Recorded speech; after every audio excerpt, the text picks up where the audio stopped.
Welcome to the Attention Deficit Disorder Expert Podcast Series by Attitude Magazine. Hey everyone, good afternoon. Happy summer. I'm Susan Kaufman. I'm here for Attitude Magazine's weekly ADHD Experts broadcast.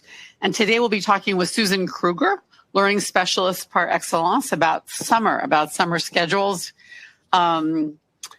As parents of children with ADHD, we all struggle in a sense with summer. On the one hand, we know our kids need a real break from all the pressures of school. On the other hand, we really don't want them to lose academic ground over this long summer break. And finally, we'd like to have some fun. Our guest is Susan Kruger. She'll talk about how to make your child's summer productive and stimulating while still incorporating some fun, some relaxation, and some family time. Susan Kruger has spoken on our webinars in the past. She is a wonderful expert. We're so honored to have her with us today. She's a certified learning specialist. She's the author of a internationally best-selling study skills book called SOAR Study Skills. And she's developer of a really important curriculum model called the Brain Circuit. Her curriculum materials are actually used in more than 4,500 schools across the country and in 40 plus countries worldwide. So we're, again, honored to have an international expert speaking with us today. She is the founder of the website studyskills.com. And I want you all to note that, and you might check back studyskills.com. So Susan, thank you so much for joining us today. I would also like to thank our sponsor. Our sponsors are super important to us. They allow us to have these wonderful webinars on a weekly basis at no cost to any of the listeners. And today's sponsor is NEBA Health, N-E-B-A Health. NEBA Health offers the very first FDA-cleared brainwave test to help clinicians determine if a child's symptoms are due to ADHD or to another condition.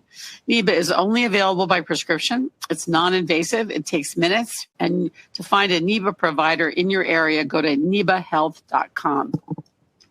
So that's NEBA, N-E-B-A health.com. As always, with our broadcast, Susan Kruger will present her slides, and then she'll take as many questions as our time permits. Before she starts her presentation, we just wanted to ask you sort of what brought you here today. What's the hardest part of managing your child's summer schedule for you? Is it screen time? Is it reading time? Or is it dealing with changing sleep schedules, or all of the above, or something else? Please take our poll, and we'll share the results later. And while you're taking the poll, let me take you through the webinar console and some tips for making the webinar work well for you. Enter your questions anytime they occur to you in the Ask a Question section of the screen. You can download Susan Kruger slides now by clicking the Download Webinar Slides link in the Event Resources section of your screen. Some people like to print them out and take notes. If you'd like to learn more about today's sponsor, about NEBA Health, click on the tab just above the slides. And if you want to read Susan Kruger's bio or find out more information about her, you'll see a tab there for the expert speaker. If you're having audio issues, you can download our GoToWebcast troubleshooting guide from the Event Resources section. And I will tell you that most audio issues are caused by a slow internet connection. So we really recommend using a wired internet connection as opposed to wireless, and be sure to close all your other programs or tabs just to maximize the available bandwidth, and try refreshing your page if you have trouble. So with those tips, let's see what our poll results are. And it seems that limited screen time is pretty important to people, but all of the above is one of the biggest answers. So, Susan, let me turn it over to you again with our thanks for being here today. Oh, my pleasure. Thank you for the opportunity to be here today and essentially to share my story. I say that because while everything I have prepared to share with you today is fueled by my professional experience and expertise. It is completely inspired by my life as a parent of 2 children with ADHD. And by the way, my husband and I both have ADHD too. So that's why I'm starting with this picture of the family. We joke around that we have our own little ADHD circus going on over here. We laugh about it. We roll with it. We learn from it. Try to keep a light heart about the challenges that ADHD can bring. But I begin with this photograph simply because I want you to know that I come from a place of deep empathy.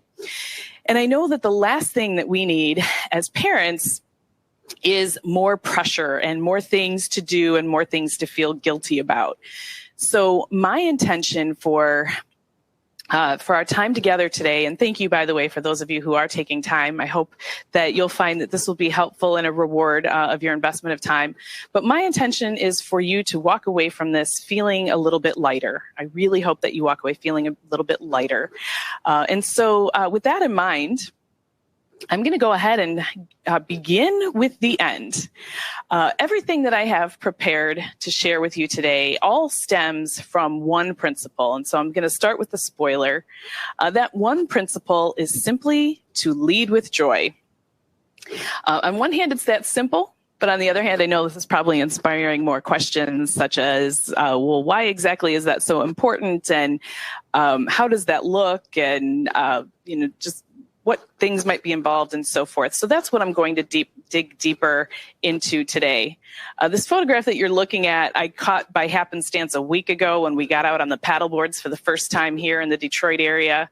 Water was still pretty cold. It was barely 70 degrees outside, and my daughter filled up the 2 water cannons, handed them to my husband and I, and just put her arms out wide and said, "Spray me." I can't believe that she wanted to be sprayed down like that. But when I looked at the photographs later, it was about 2 days later, I was putting this webinar together. I thought this is the personification of what we want summer to be, not only for our children, but also for you. Because when you're happier and when you're leading with joy, your children will respond to that. So let me just give you a quick preview of what we're going to cover today. I'm going to start off with a couple of stories that will illustrate the why and how about joy, why this is so important. And these stories will have a little bit of depth to them, but you'll see as we move a little bit later, they're sort of setting a context for the strategies that I'll be introducing in a short while. After that, I'm going to get into a little bit of brain science and cover how the brain works. The reason why I feel this is so important is because I think it's important to know that joy is not a luxury. It is not even optional. It is absolutely a critical foundation for learning. And without joy, actually, learning is not able to happen. So I'd like you to be able to understand a little bit about how joy plays a role in learning so that you're not inclined to feel guilty about leading with joy or feel like you're cheating or like it is a shortcut, but it's a completely legitimate shortcut. So I want you to have a little bit of understanding of how that works. After that, we'll get into some specific strategies for fun in learning. And again, the couple stories I'll be leading off with will kind of lay a bit of a context for that, but we'll extract some strategies specifically as we get towards the middle and end of the prepared session. And then finally, I'll close out with a tool to help your children get organized for back to school. And the reason I included this in the summer program is because I know that anticipation comes as back to school approaches, and whether it's late July or August, depending on where you are in the country, we want our students to be able to feel like they're prepared and like they can start off the school year on a strong foot, and that usually kind of helps abate some of that anxiety. So I'll go through that a little bit towards the end.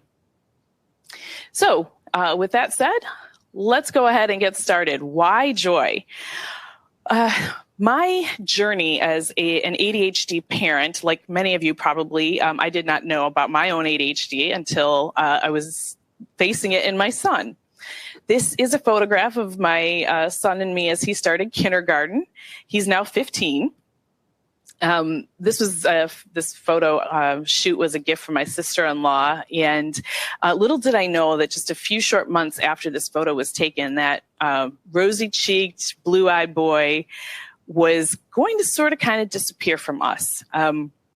We didn't know what was happening, but as we got to about the middle of kindergarten, all of a sudden, my husband and I started feeling like something was really desperately wrong. Essentially, the issue was that his personality just sort of seemed to disappear. He was kind of vacant. And this went on for about 16 months. I feel when I share this story and talk about how terrifying it was to watch our son sort of disconnect from himself and disconnect from us, if you've not experienced something like that with your child, I might sound overly dramatic, or maybe that's just me being a little bit paranoid. However, I know from talking to a lot of families, and I know many of you who are joining us today have experienced something like this because I've talked to so many of you. I know my story is not unique. But for those of you who've experienced it, we all agree that the words don't exist in our language to properly convey how terrifying it is and how dramatic it can be. It's not something we can apply numbers to. We can't measure when our child's spirit has dimmed, but we know it's there and it's a very real experience. So ultimately, it was about 16 months of ruling out every health condition under the sun and narrowing in on things. And the ultimate conclusion, as we closed out this 16-month time frame of mystery and concern, was that he was dealing with ADHD and dyslexia. And the reason why his personality was disappearing, and again, I can only tell you this in retrospect, is because he was in an environment that he had where there were expectations that he had absolutely no way to access.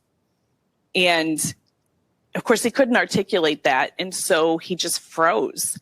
He just sort of became paralyzed. And that anxiety, that frustration created is ultimately what we were seeing.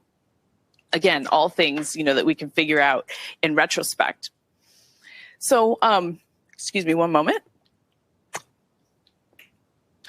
So one of the things I know from all my years of working with adolescents and teaching study skills is that this is actually what happens with teens. As they reach adolescence, they begin to have a greater sensitivity, I will say, and I'm not saying awareness because they're usually not consciously aware of this, but they begin to have a greater sensitivity of themselves and a greater sensitivity of the world around them. And then when they begin to sense that who they are or what they value is not, does not fit into the environment around them, they get very frustrated. However, the difference between a teen and my kindergarten and first grade son is as they reach adolescence, they're also more aware of protecting their pride. And so that frustration that they're experiencing comes out in different ways. They disguise it as indifference, as disrespect, as rebellion, but it's all a result of frustration that they don't understand, where they just have a sense of them not quite fitting into what's happening around them, the expectations around them. Now, the whole reason I'm sharing this story is because I distinctly remember throughout that 16-month time frame, before I really began to understand what we were dealing with and knew that we were going to find a path out, because it was quite dark for a while, I remember sitting through parent-teacher conferences and, well-meaning teachers sitting across the table from myself and my husband and giving us a rundown of his progress, or in some cases, his lack of progress. And, my husband is an educator. I'm an educator. Education is so important to us. But during that time, having those conversations, I remember suppressing the urge to scream, "I don't care. I just want my son back." And it became very evident to me. And I'd seen this, by the way, and again, working with teens, working with their families, but now I was experiencing it on a very visceral level. When your child is disconnected from themselves, from you, when their personality is sort of gone, when that's happening, education does not matter at all. And it really was an eye-opener for me to understand that protecting who they are is so much more important than anything else. And that's not to say education's not important, but it's just, protecting who they are is the paramount responsibility that at least I feel as my child's parent. So this ultimately has influenced much of what I do now in education. We actually went back to our study skills curriculum and changed some things to infuse some more attention towards joy and what it is that lights students up, and that's really been a major boost for the students that we work with and the families that we support. So this is going to lead into another story. This is Nick's story. I have changed Nick's name to protect his privacy, but all the other information I'll be sharing with you is accurate. Nick was starting 8th grade at the beginning of this most recent school year. His story is actually one that took place during the school year, but I think you'll see how it has implications into summer and decisions you make for summer. And I'll be honest with you, it's a little bit of a bold story, but it's very real, and it's an example of something I see happen over and over again. So here's what happened with Nick. I know him and his family through church, and about 2 weeks into the school year, I ran into them at a function. And I've talked with Nick's mom about his experience in school before. He has ADHD. He has a learning difference. He's like all of our kids. He's very smart. In Nick's case, he's a gifted artist, but of course he struggles in school. And so I've had, conversations with Nick and his mom before about helping them navigate some of those challenges. Well, we're at this function a couple weeks into the school year, and I can just see that Nick is carrying something really heavy. He just looks extremely distraught. So I checked in with mom to ask if everything was okay, and she informed me that no, it was not. She was really upset about something. What had happened is that Nick all summer long had been looking forward to the perk of being in 8th grade, which is that 8th graders got to select an elective, and Nick had signed up for an art class. And so he's really looking forward to having art every day. But a few days before the school year started, the family received a letter from school saying that Nick's reading scores were not quite up to par. And as a result, they were going to pull him out of art, or they actually had already disenrolled him from art, and they were placing him in a reading support class so that he could be optimally prepared for high school. And of course, you can imagine Nick was absolutely crushed. And of course, his mother was crushed too, but she didn't really feel like she could do much. So she asked me what I thought. I said, why don't we talk about this tomorrow? So we got on the phone with her. I got on the phone with her and her husband. And together we talked about this situation. And this is where it gets a little bold, because I said to them, I'm very concerned about what you have happening here, because there's so much more on the line than just an art elective. What's on the line here is how Nick feels about himself and how he sees his place in the world, which obviously, just because of the hint I got the day before to even ask, he obviously was really struggling with that, his emotional well-being. This is not just a short-term thing, by the way. This is the point in their lives where tracks sort of get set that establish patterns that can last a long time if we're not careful about either not creating them or possibly changing them quickly. And then the final thing I said that I'm really concerned about is that this could very quickly build a wedge between him and his parents, and really could have a major impact on their relationship with one another. And the reason for that is, even though Nick knows that his parents were very upset about this situation, from his perspective, his parents value school, and so long as any authority figure was supporting this decision, Nick was going to feel like everyone was sort of against him. So I said, if this were my child, if this were my child, I would be going to the school and asking them to put Nick back in the art class. The reason for that, there's a lot of reasons. If he stays in the reading class every single day that he goes into reading, he's going to be a little bit more bitter and a little bit more angry than he was the day before. And that's going to compound over time, and actually quite quickly. And eventually it'll be too much. He won't be able to handle it, and he'll just shut down because he won't be able to handle that resentment. When he shuts down, he'll be shutting everybody out, as I already mentioned, his parents as well as the people in school that he sees participating in this decision. On the flip side, if he goes to art every day, instead of getting more bitter and angry, he's actually going to be experiencing something joyful. Stephen Covey in his 7 Habits of Highly Effective People used to talk about the emotional bank account and making deposits in the emotional bank account. Well, every day that Nick could go into an art class, he would be dropping some joy coins into the emotional bank account. And that's so much better, for obvious reasons, than going into a situation where he'd be more angry and bitter. But what you may not know is that that joy actually will fuel his ability to function in all of his other classes. So this was the case that I laid out for his parents. But of course, they had the question of, well, what about being prepared for high school? So it's a very valid question. There's a few things that I was able to share with them. There are some academic justifications for this decision. First of all, remedial courses are rarely effective. I have seen this pattern play out so many times all across the country. This is not unique to Nick, where a student struggles in a certain area. It's usually literacy or math.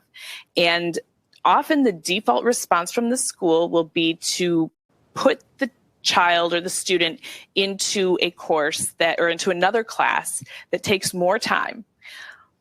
But these classes are rarely a different approach. Very rarely. I've maybe seen 1 or 2 different times where there is an actual different approach. Usually it's a situation of being slower and louder, but rarely is actually coming at it from a different angle. I know this because I've done a lot of testing to follow up to support or really to come to this conclusion. But also, it just makes sense. If schools knew how to properly teach our students in the first place, knew how to do that, they would be doing it in the first place. So these remedial courses are rarely effective anyway. The next thing is that these reading assessments are usually measuring the wrong things. And most students are much more functional than test results suggest.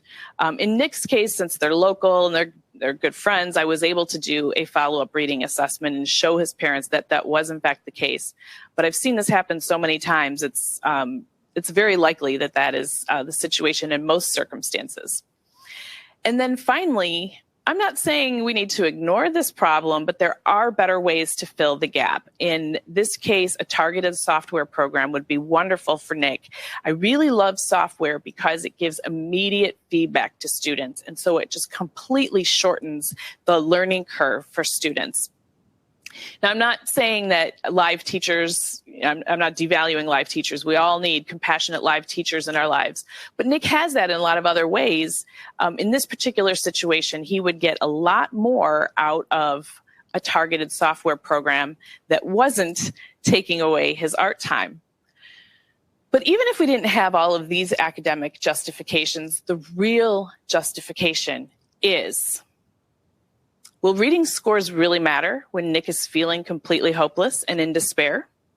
You know, if Nick's family were to go a couple more months, or maybe it's even a couple more years, and he's been disconnected from them, from himself, this is not all students are going to make self-destructive decisions in this situation, but most who are in this situation start turning towards self-destructive decisions. And of course, those can span a wide scale. When a parent gets to that place, the reading scores don't matter. You know, just like that situation I mentioned earlier with me sitting across the table from teachers giving me reports on my child's progress. So long as he was not himself, none of that mattered. And so that's the real justification that we're going for here. Now, you can see how this has some implication with summer, because a lot of times some of these programs are I should say the deficiencies that schools are trying to bridge sometimes will result in heavy programming over the summer. And so there's another thing that is being taken away from the students. So this is something to consider. Are there more efficient ways that we could be accomplishing the objective? And I'll be getting into that in a little more detail in a moment. In Nick's case, his parents did decide to go back to the school. They had then lobbied to get him into the art class. They received some resistance, of course, and that's not an easy thing to do. But about 2 months later, I ran into his mom at church again, and she was overjoyed. She discussed how she says, I'm not having paragraph long conversations with Nick right now, but he's sticking around the dinner table a little bit longer. He's not pushing us away as quickly. He's not, folding his arms and closing off the way he was before. And so she was definitely verifying that pattern was already on its way. And she was very quickly seeing the results, because what Nick experienced was that his parents valued the thing that made him feel most excited and most valuable, and that was most special to him. This did not mean that they relaxed their expectations in other classes. On the contrary, they still, of course, expected him to do his best in all of his other classes. But one thing that Nick's mom mentioned, and this is very common, is that she saw greater effort being put forth from Nick in other classes after they made this shift. And that is usually what happens, because once a student feels like they've been respected for who they are and someone's listened to them and someone's honored them, they're happy to return that respect. And that's exactly what happened in Nick's case. So I want to explain now a little bit about how the brain works and why this was so important for Nick. When my son was, in that 16-month dark period, and I didn't know what was going on, that situation prompted me to keep researching and to cycle through plan A and B and C and, X, Y, Z. And eventually I reached a point where I really began to understand the brain biology of learning. And that's really how I began to understand a lot of what was going wrong for him and how we could fix it. And so that stems with an understanding of how the brain works. I think most of us are aware that the brain is made up of several different sections, and that each of these sections specialize in different types of functions, and they communicate with one another with wires, brain wires, that are called neurons. The thing that's really important to know about the brain is that it is an electrical system. Just like your toaster that toasts your bread in the morning, our brain requires power to work. And it's power, of course, that is generated by the food that we eat. In reality, our brain is really a very sophisticated power plant. And everything about how our brain works, but especially learning, is about how the brain allocates power. All right, so with that information, let's talk about how learning works. If you'll humor me here for a moment and just reach behind your head, and you'll feel your spine kind of in between your shoulder blades. And if you follow your spine all the way up, and you'll see sort of this pattern here on the screen, into the base of your skull, right on the other side of the base of your skull is this area right here. This is the emotional center of the brain. This path that you just followed up into the base of your head is the path that all information follows as it enters the brain. And the very first place it goes is to the emotional center. The purpose of this is basically out of self-preservation. It's the emotional center that's going to be the first to determine if there is a threat and if the brain needs to respond to that threat. So the thing to know about this emotional center is that it's not very sophisticated. In fact, it's often called the lizard brain because it is almost identical to a lizard brain. And of course, we know lizards aren't terribly sophisticated. So this emotional center has only 3 modes. There's no room for any gray space in between. The first mode is neutral. It's just sort of always on alert scanning. My guess is that's probably where most of us are right now. The next mode is red alert. That is when a threat is detected. Now, the thing to know about this part of the brain being very unsophisticated, this portion of the brain does not tell or cannot tell the difference between, if we go back to caveman days, a tiger chasing us in the rainforest wanting to eat us for dinner, or someone just took my art class away that I was really looking forward to. Both of those situations are perceived by this region of the brain as a threat, and they're both perceived with the same level of intensity. It's other parts of the brain that actually, will help us regulate between the levels of threat, but this portion of the brain does not. That's important as it relates to learning, and I'll get to that in a moment. The green zone is the third emotional state this emotional center can have. And that is when we are experiencing joy and when we are engaged in something that is rewarding to us, that there's no other word to say it. It's just we're enjoying.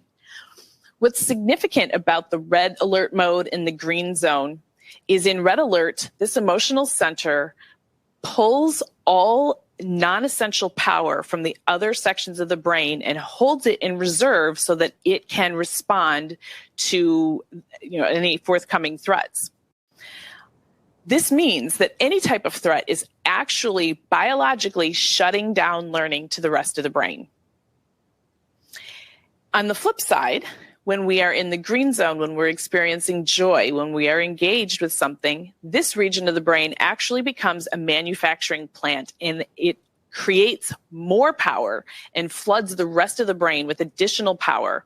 This, by the way, is really the brain biology behind hyperfocus. This is why our students and our children with ADHD can really struggle to do basic things like clean up the kitchen, but then get into an art project and just, get going on it for hours. It's because biologically there is a feedback loop in the brain that's giving them more and more power to fuel that engagement.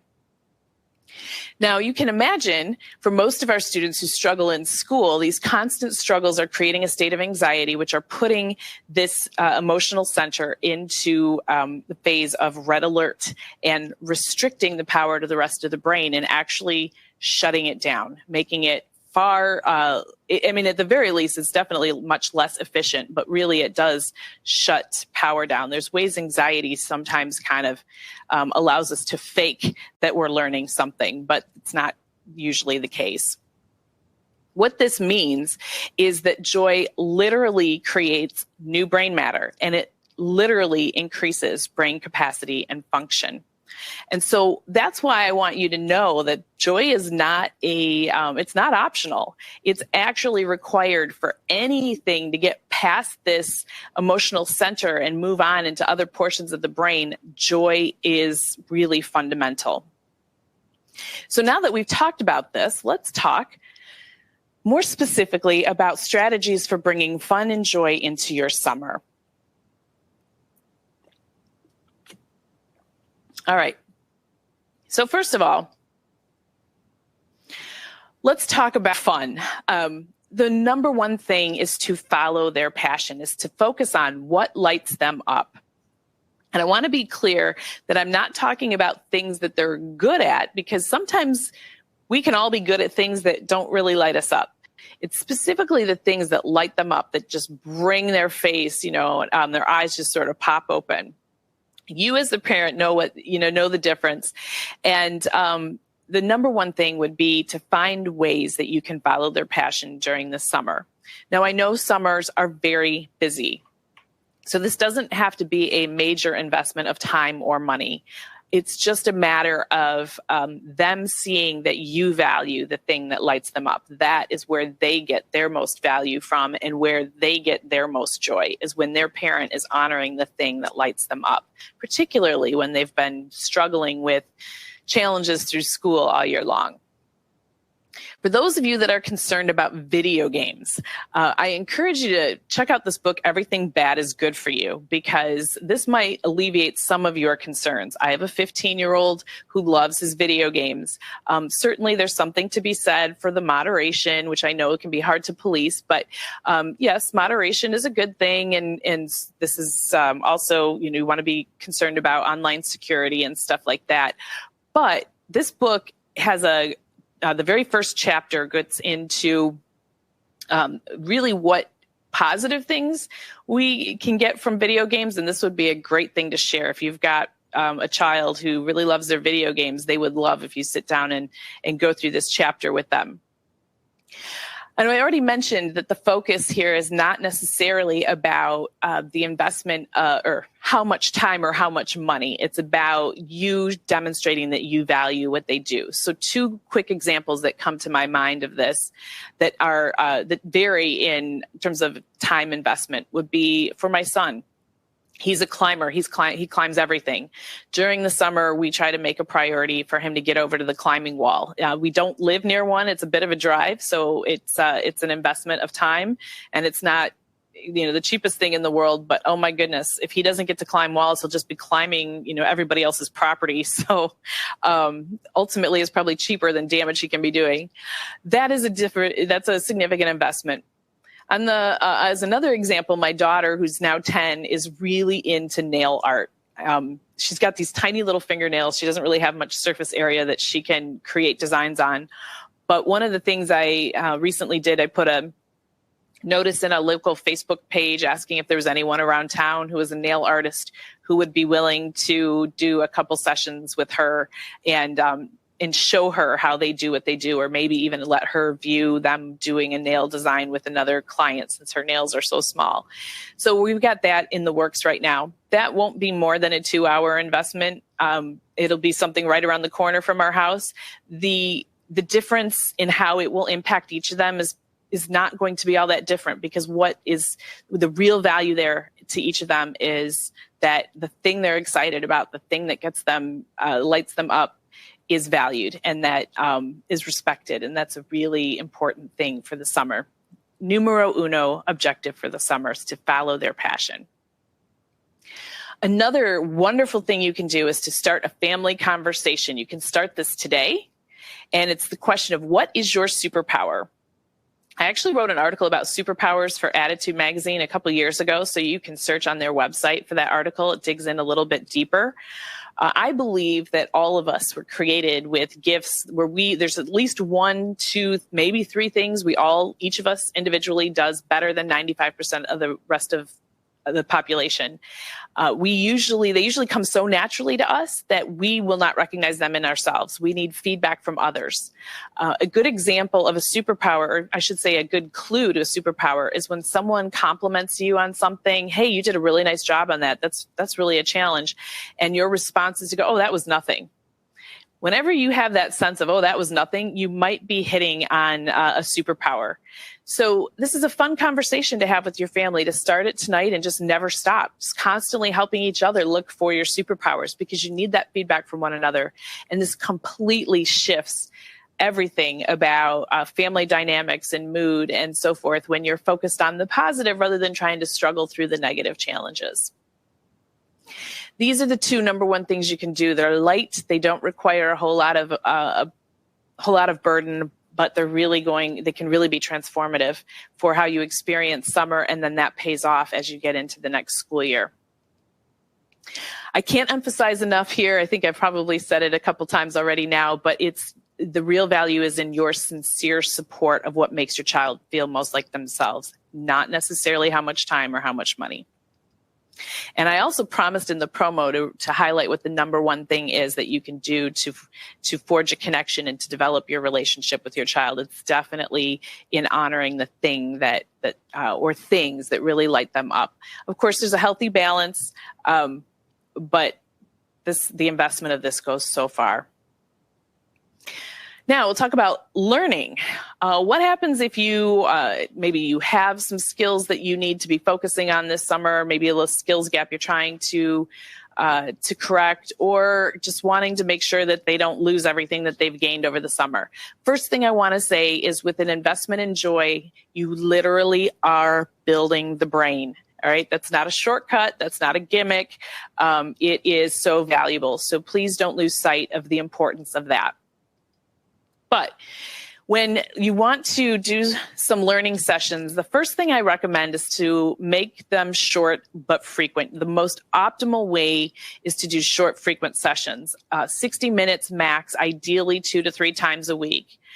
And within that 60 minutes, if you can fit 2 to 3 activities in, that's great. This is actually a plan that I worked out for my son a couple years ago. After that 16-month dark time, we did have a lot of skills we needed to catch up on. And with his principal, we all agreed that the short and more targeted sessions would be more useful. That's just a general principle for all learners, but it's especially important for our children who are dealing with attention issues. Another key thing about this, I really suggest that these be led by not you. All right. You want your focus with your child to be on joy. Certainly, you're maintaining some expectations, but these types of things, helping with homework, supervising summer sessions, are typically ways that power struggles get started and create some negative cycles that are not good. So I always recommend to just see if you can find an older high school or college student who's willing to spend an hour to 3 hours a week with your child. A great way to find those students, if you don't know them, is to go to the National Honor Society moderator at your local high school, and they usually have some great referrals. And for the child or the student, they really respond to having the cool older person giving them some attention. They're going to respond to them a lot better than they will you. If this is not an option for you, then really I want to make the point that power struggles and negative cycles in forcing the learning, they're going to be more destructive than they are helpful. So better to just not get engaged in this than to force it. And I know that's counterintuitive, countercultural, but there's some real value to that. And then finally, materials that you can use. I've already mentioned software that's targeted to specific needs. Thank goodness for Google these days, because it's not too difficult to find software. You can take a look at whether it's report cards or conversations you've had with teachers and identify maybe a couple skill areas that are most critical and have them do some software programs that are targeted to those needs. There's iPad and iPhone apps. We're living in a golden age for handling these types of challenges because we have so many things that can help us. And again, the software gets to the core of reinforcing the learning by giving immediate feedback loops. They quickly learn what doesn't work and they quickly get reinforced for what does. So, and that's why software is usually so engaging for students. Another thing is, another tool that's really wonderful are audiobooks. Susan Kaufman had mentioned just before we got started that this is a big question that surfaces, is how do I make my child read? Let me tell you, if you can get them to spend 20 minutes on an audiobook, you're golden. And don't even worry about whether they're reading along or not. Audiobooks, gosh, we could do a whole session on the power of audiobooks. Just to try to summarize, at the very least, when our students are able to listen to audiobooks, it actually is sometimes more effective because it takes the strain off of them having to connect with the visual and allows them to just get engaged with the content, to build the vocabulary, to get more familiar with the cadence of and the syntax of reading. So there's so much value. And all of those things, by the way, are actually those skills that you're building, those actually have a greater influence in reading comprehension than actual visual cues. So don't worry about whether they're reading along or not. If you can get them to get some headphones on their head and just listen to a book for however much time you can, that's going to go a long way in helping just keep them engaged and keep them connected. So I've been racing through all of this. I'm hoping there'll be some questions for the areas that I might have missed or details that maybe need to be covered that I have overlooked. But I'm now going to just close out my prepared session by talking about a tool for getting you organized for back to school. So typically, students are asked to have, and this is particularly for middle school and high school. If you are on the call with a student that's younger than middle school, I'll address something for you in just a moment. But in most cases, when students have more than one teacher, at middle school level, they usually have 6 to 8 classes. They're usually asked to have a separate folder and a separate notebook for each class. That results in 12 to sometimes up to 18 different folders and notebooks that they have to carry around.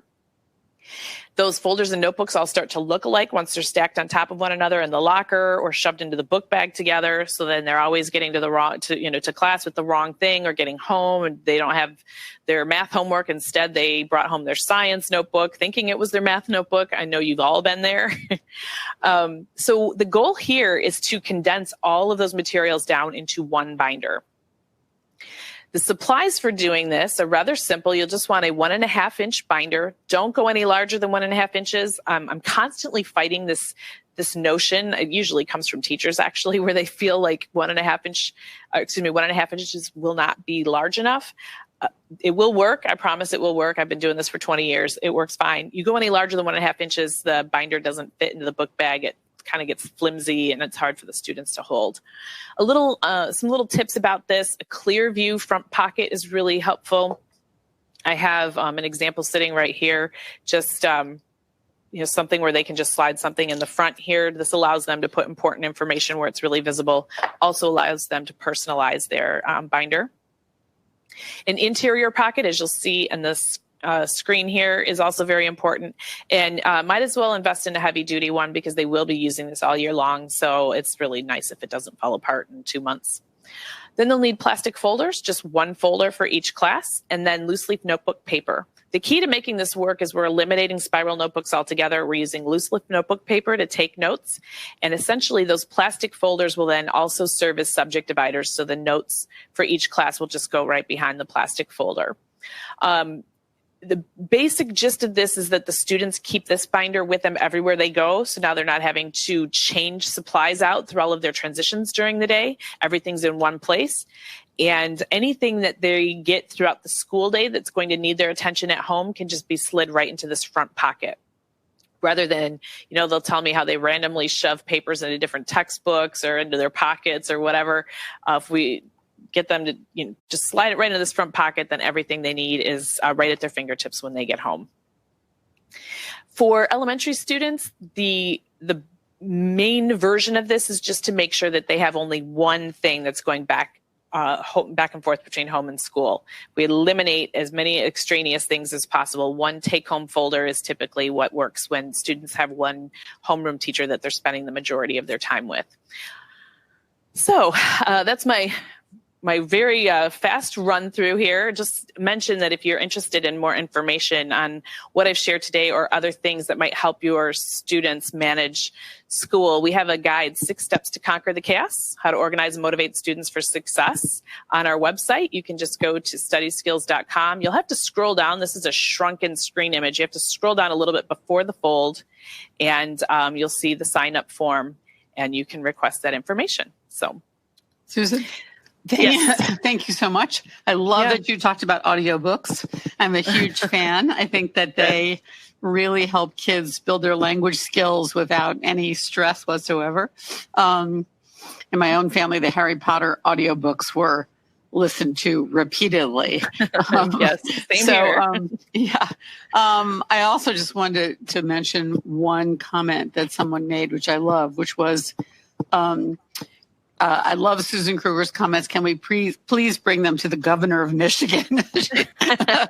Hey, open the door for me. I'll be there. Here's a question that's interesting relating to the transition back to school, which unfortunately we're all already thinking about. A question about how to manage the bedtime and morning routine, the transition between the summer one and the headed into school one. And this particular person, her school start time is going to get even earlier this fall. And given summer schedules, it's already a challenge. So any comments about that? Okay, yes, I do. First of all, I acknowledge it is not easy. And bedtime and wake up time, frankly, in my house, those are our greatest challenges. Did I mention we all have ADHD? But the best thing we have ever done is, and I have to put this in my calendar because it sneaks up on me, but we will do dress rehearsal weeks. We do 2 dress rehearsal weeks. So 2 full weeks before school starts is when we start going through the process of getting up and getting ready to go to school. And I'll actually take my kids out for breakfast or to get a donut or something every day just to get us in the flow of getting out of the house. During week 1 of dress rehearsal week, we set the time. So normally we have to leave the house by 8 a.m. We aim to leave the house by 9 a.m. on week 1. Week 2, then we're aimed for the actual time. By the time we get to the first day of school, we're all comfortable. We're in the routine. We're not crabby. So I really highly suggest dress rehearsal weeks. Okay, that's a great suggestion. Not surprised to see here a number of questions relating to video games and screen time. The questioners are noting that is what sparks joy, as it were, in their children. Yes. And they're wondering, do you set recommends setting a specific limit on screen time. How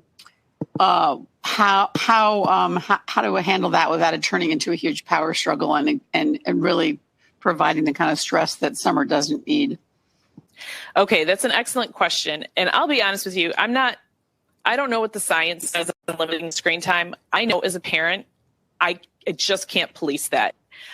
What I focus on is making sure that we are engaging in a wide range of things so that they're not just stuck in their room all summer long doing video games. We're getting out to the wall, the wall climbing gym. I'm having friends over. We've kind of set up a routine every Wednesday night. There's a group of friends that come over. We're working to, now that our son's 15, getting him engaged in some of the things around here at the office. So whatever works for you, but I try to focus more on the diversity of other things rather than on like the strict limit of time limits.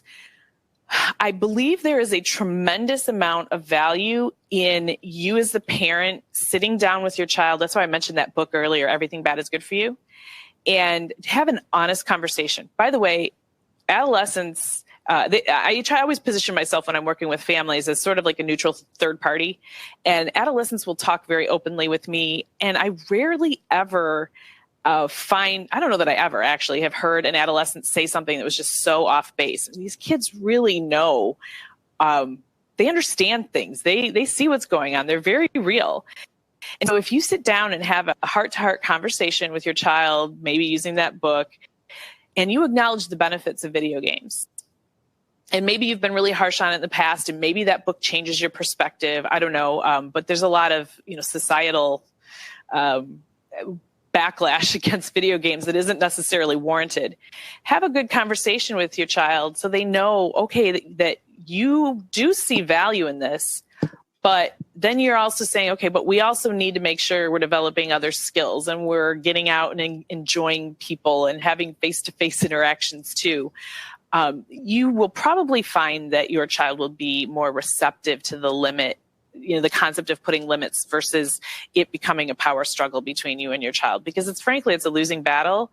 And I'm not about spoiling my kids. I hold them to boundaries, but in most cases, the number one thing is preserving that relationship, but it's through a level of mutual respect. Okay. That's a really great point. Structure. How should our listeners structure a summer days when kids don't have camp? How much structure do you think makes sense? And how should they implement that? People, for example, one service, how do we set the routine? What should the structure be like? How to handle this unstructured time, which I think can be difficult for everyone.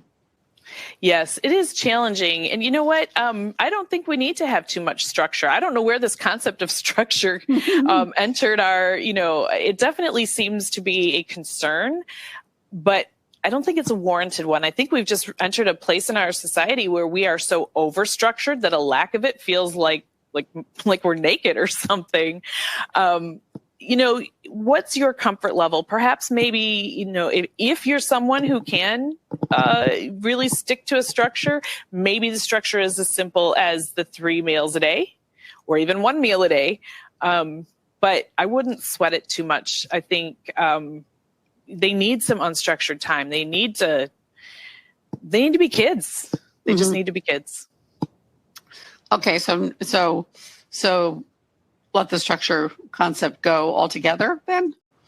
Pretty much. I think the structure is more for the parents' need than it is for the students' need. That's my opinion. Okay. All right. Yeah. Let's see here. How should we get teachers on board with the 1 3-ring binder idea? There are many teachers who insist that they need a binder for each class. Okay, that's kind of a long answer. When I teach this binder system, and I've been doing it for 20 years, the students, especially students with ADHD, instantly get it.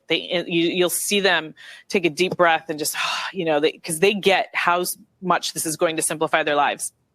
The only area I get resistance is with teachers. So if you go to studyskills.com and you search for binder and brain friendly are the keywords that I'm recalling off the top of my head. There is a video there that we made, an article and a video we made specifically to share at teacher, like staff meetings and stuff, because of course they have to adjust this when schools are adopting our study skills program. The main thing is simply helping them understand that, helping the teachers understand that the students' greatest need is to simplify the number of things that they're carrying around. So one big compromise I'm usually able to make when I'm able to work with teachers directly is if they're a science teacher, for example, and they're really insisting on a science binder, that science binder be kept in the classroom, and the teachers can work out a system for easily distributing them at the beginning of class and collecting at the end of class. But that binder stay in the classroom, and it's just the we call it the SOAR binder, the SOAR binder that goes back and forth between home and school. So the main thing is just helping them understand that it's a consolidation of supplies.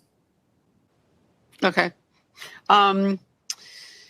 You mentioned online programs, which of course is a huge topic. But there's an interest in maybe some couple of specifically for reading, writing, spelling, and basic elementary skills that might be worked out at home.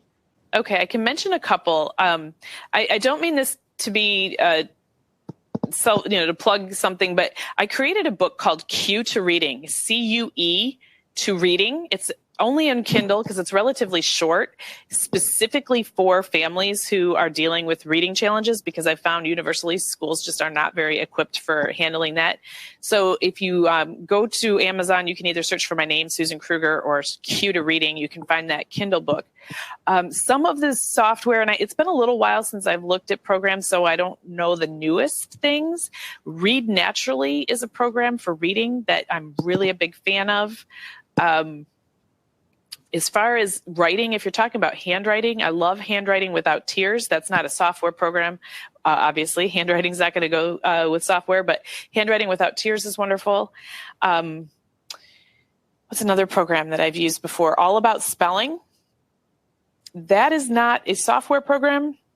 That's for dyslexia. It's an Orton Gillingham, very simplified Orton Gillingham program, All About Spelling. But that's one I've had in the high school or college students walk my son through 20 minutes at a time. It's a really good program. So that's what I recall off the top of my head. Okay. And math, I'm not quite as familiar with math. I'm sorry. It's not my area of expertise. So. All right. That sounds great. A number of people, there are a number of questions here which are similar in that there are parents of children who have very high anxiety. And this is somewhat what you were describing with Nick, but this person's, my 8-year-old son's really struggling with academically.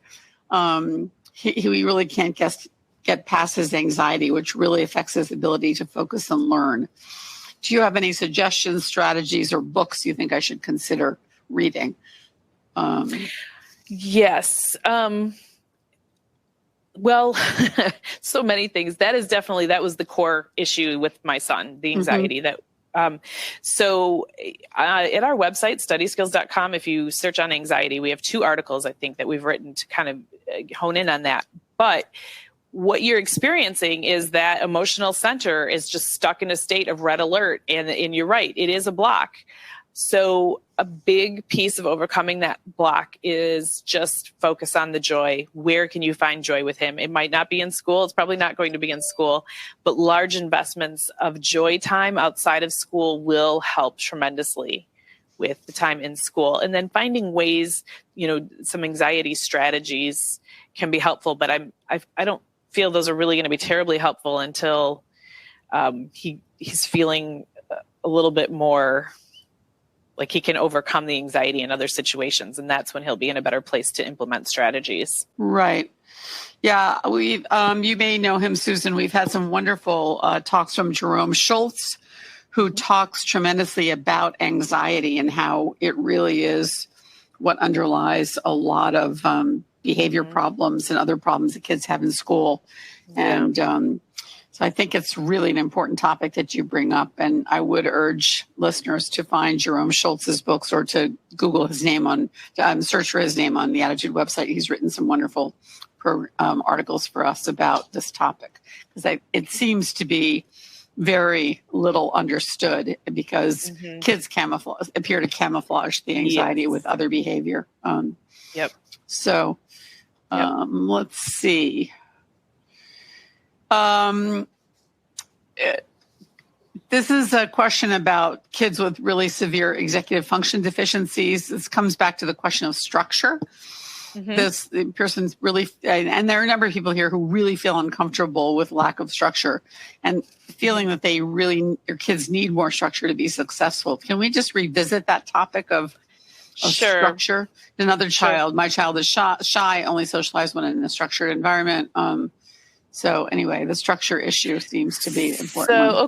So, my comment about lack of structure is, there's not too much harm in a relaxed summer day, but you can certainly provide activities for them to do.